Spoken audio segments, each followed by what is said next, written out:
What's going on, beautiful people? It is I, your flying locomotive and faster than a speeding bullet, SuperCliff, coming at you live with a brand new video. And for today's majestic and fantastic video, we are back at it with Chip Zdarsky's wonky and spectacular Batman, issue number 128, part 4 to the Failsafe story.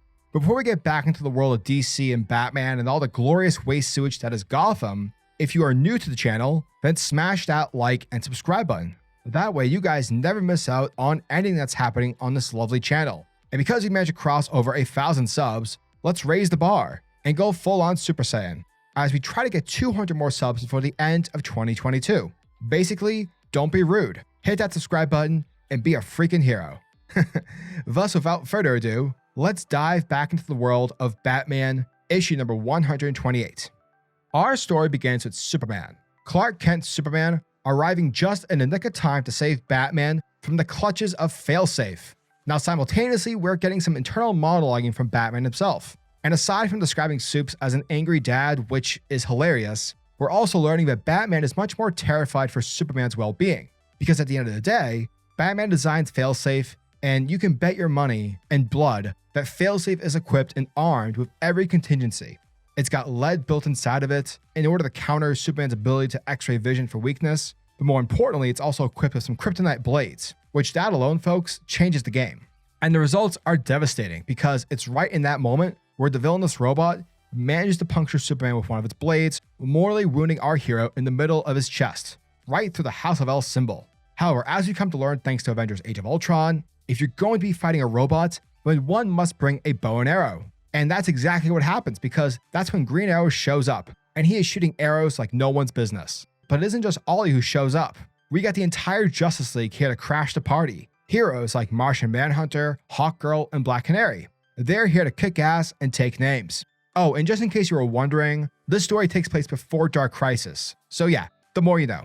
Now while that's happening, we switch back over to Batman and Superman, who are both beaten, bloodied, and broken on the floor. Now Batman here, he's trying his damnedest to force himself to get back up. Despite the fact that his entire body is telling him to shut down, he's not going to, because he's filled with guilt. Bruce's paranoia as a child and always having to plan for the worst has now gotten him into a terrible situation. And because of it, his best friend is now dying with a shard of kryptonite impaled in his chest. So yeah, Batman can't give up.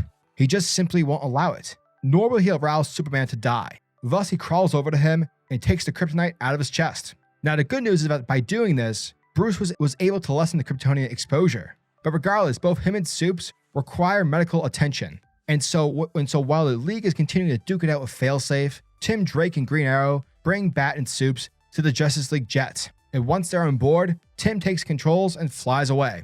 But once that happens, Failsafe dips out of the fight, seemingly to chase after Batman and the jet. But Martian Manhunter tells us and the heroes that it's not just chasing the jet, rather it's heading back to Gotham City. And thus, that is where we pick up with Dick Grayson, who's en route to where Failsafe is shown to be flying towards. And according to Barbara, it's heading to the East End section of Gotham. But once Failsafe lands, it's immediately greeted by the Justice League. And when I say greeted, I mean it is immediately threatened to be smashed up by the good guys. Except that's not what happens. Rather, shit hits the fan fairly quick. Hawkgirl's wings, because they're F metal, are magnetically forced to the side of the building. And Martian Manhunter, who's afraid of fire, starts being afraid because fire starts to pop off from hidden turrets. Basically, every weakness that each of the members has is being exploited on, and every strength, like when it comes to Black Canary's cry, is being countered by carefully laid traps. And what we come to find out is that this street block in Gotham is actually owned by Bruce Wayne. So essentially, because this area is Bruce's, it's private property, and that means there's no innocent bystanders to get in the way. Legit, this area is a battlefield, a place where Bruce would lure the Justice League if and when he ever had to stop them. And because Failsafe was invented and designed to know everything about Bruce Wayne and knows about this, and Failsafe is using that to his full advantage.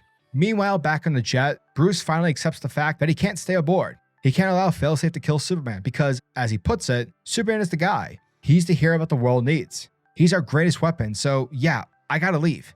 I have to lure Failsafe away in order to save the two of you. So Tim, take Clark to the Fortress of Solitude where he can recover. And just before Batman jumps out of the plane, he tells Tim that he's proud of him. He's proud of the man that he's become. But don't worry about me, bro, because I'm freaking Batman, and I'll survive this. And with that, he jumps out of the plane and lands right in the middle of the ocean. However, Bruce isn't stupid. He isn't crazy. Well, I guess he is a bit crazy, but I digress. He knows that he needs medical treatment, which is why he has chosen the ocean to be his place of refuge, because it's here we see Batman click a button on his belt, to which we then see the arrival of Aquaman.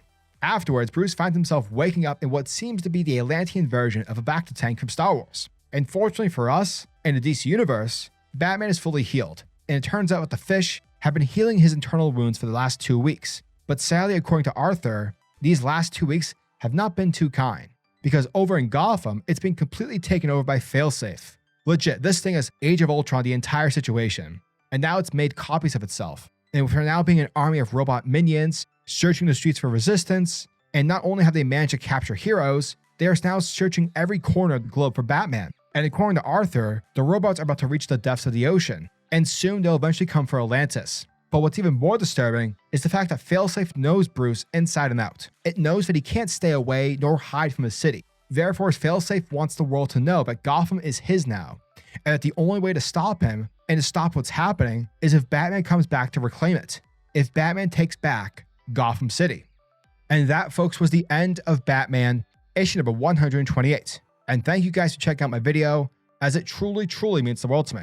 So yeah, this issue was wild. Legit, every page, panel, and every section of the book was badass. What the issue does so well is making the comic feel gritty, like boots on the ground gritty. Chip Zdarsky knows how to masterfully ground a situation, and he knows how to add struggle and opposition without treating the characters as incompetent fools.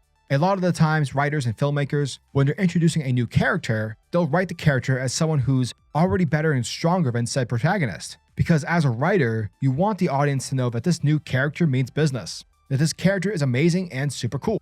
And because of this, the hero doesn't stand a chance.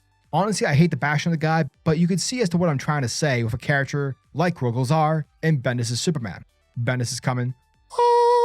In that comic, because Rogol is so, quote, awesome and badass, he's the reason Krypton exploded.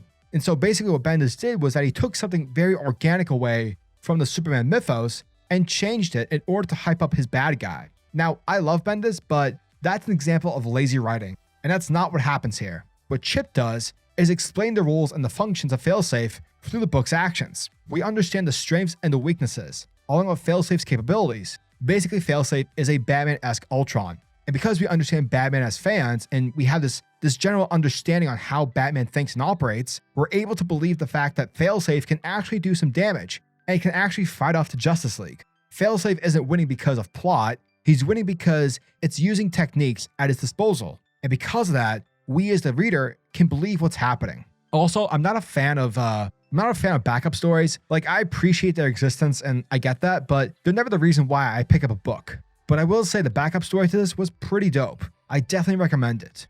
So yeah, as always, I'm your majestic sayer of words, SuperCliff, and if you guys are new to the channel, then do me a solid by smashing that like and subscribe button, and also the notification bell so that you'll never miss out on an upload, and so that you'll always be kept up to date with your favorite top tier comics happening in the comic book world. Now tell me, what are your thoughts and opinions on this issue? Are you guys excited for issue number 129? Let me know down in the comment section below. And until the next video, peace. Giggity goo.